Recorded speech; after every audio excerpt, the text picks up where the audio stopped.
istilah roh jahat yang dari Tuhan itu jangan saudara tafsirkan sebagai Tuhan punya roh jahat.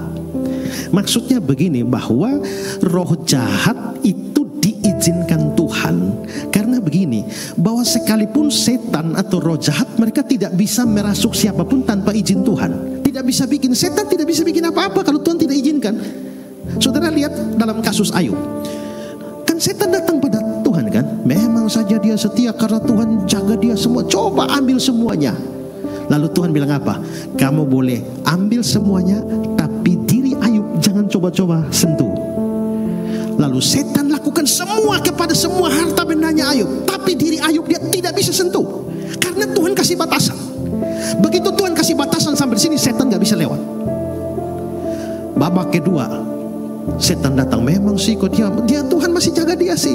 Lalu Tuhan bilang, sekarang silakan timpakan penyakit apa saja, tapi nyawanya tidak. Maka setan datang dengan seluruh kekuatannya, kasih Ayub penyakit-penyakit yang gila-gilaan, tapi nyawanya tidak bisa diambil. Kenapa? Karena Tuhan kasih batasan. Dengan kata lain, setan baru bisa serang saudara kalau Tuhan izinkan. Nah, kalau begitu sekarang saya tanya, penderitaan yang Ayub alami itu dari Tuhan atau dari setan? Bisa dari Tuhan, bisa dari setan ya? Ya, penderitaan Ayub itu dari Tuhan karena Tuhan izinkan, tapi dari setan juga karena setan yang eksekutornya. Kalau begitu kita bisa melihat. Coba sekarang saya nanya ya, kalau saya ada proyek bikin rumah ya, lalu Esra bikin rumah, benar? Sekarang saya tanya, Esra bikin rumah atau tukang yang bikin rumah? Ya, tukang yang bikin, benar, karena yang bikin campuran naik batu, semen dan sebagainya itu tukang. Tapi Esra bikin rumah juga benar karena tukang itu kerja atas permintaan saya, perintah saya. Nah, roh jahat yang dari Tuhan bukan berarti Tuhan punya roh jahat, tapi Tuhan mengizinkan roh jahat masuk kepada Saul. Mengapa Tuhan bisa izinkan roh jahat masuk orang? Karena Saul bukan orang sungguh-sungguh beriman. Kalau orang sungguh-sungguh beriman, yang ada tuh Roh Kudus, bukan roh jahat. Maka saya pernah khotbah di sini kan, orang kalau sungguh-sungguh Kristen gak bisa kerasukan.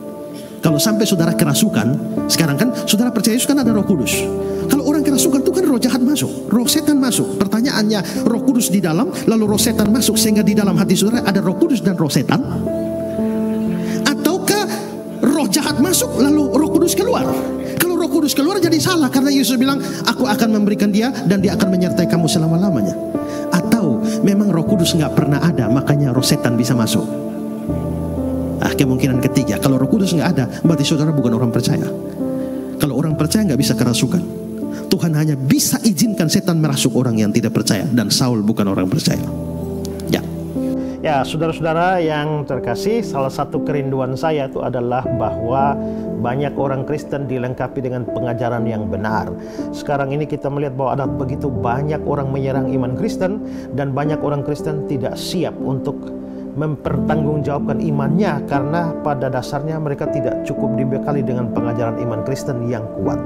Nah, itu beban saya. Dan berita baik buat saudara-saudara yang tinggal di Jakarta dan sekitarnya, mulai 7 September saya akan mengadakan kelas pengajaran Revival Bible Community di Jakarta setiap hari Sabtu. Saudara yang tinggal di Jakarta, saudara boleh hadir dan mengambil bagian dalam session-session pelajaran tersebut mulai 7 September 2024, dan itu akan dilaksanakan di Good Morning Cafe, Taman Palam Lestari, Blok B 18 nomor 19, Cengkareng, Jakarta Barat, mulai jam 5 sore sampai jam setengah 7 malam ya. Dan saudara bisa mendapat informasi dengan melihat nomor-nomor yang tertera di bawah ini, kontak person di sana. Saudara bisa mendaftarkan diri, dan kelasnya atau tidak dipungut biaya sama sekali. Setiap hari Sabtu mulai 7 September yang akan datang. Sampai jumpa dengan saya, Pendeta Esra Soro. Tuhan memberkati.